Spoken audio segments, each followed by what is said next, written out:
This is the experimental setup for voltage standing wave ratio measurement for different types of load. Again, in this setup, two components are optional. One is variable attenuator and the frequency meter. Okay. Now here, after slotted section, we are connecting three different types of load. One is the match termination that is given for this kit. Second case, we take a short circuit. For short circuit, we can take any metal strip. So metal strip you can take like your scale.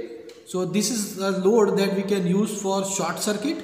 And when it is not connected, this is not an open circuit. This is the case in which your circuit is terminated in the free space. So these three types of load that we are going to consider in this case.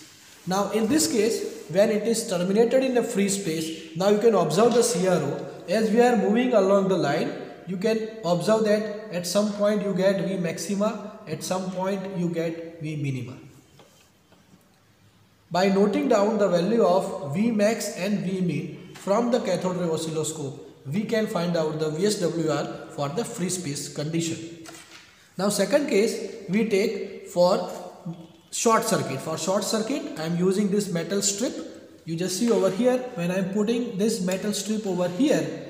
Now in this case we can measure the V max and V min. So let us say here you just see this is the V max. Now as we are moving, voltage is decreasing and at some point you observe that this voltage is 0. That means V minimum is 0 for short circuit. So VSWR is a ratio of voltage maximum over V minimum. So if V minimum is 0, that means VSWR is infinity for the metal strip. Yeah. Now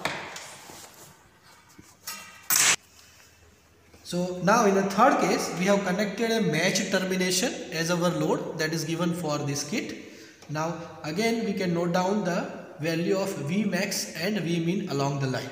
You can observe on the CRO that as we are moving along the transmission line, you observe the V maxima and V minima. We need to carefully measure the V max. Let us say this is your V max, and as we move along the line, at some point you will get V minimum. Right? You can observe that here V minimum is not 0.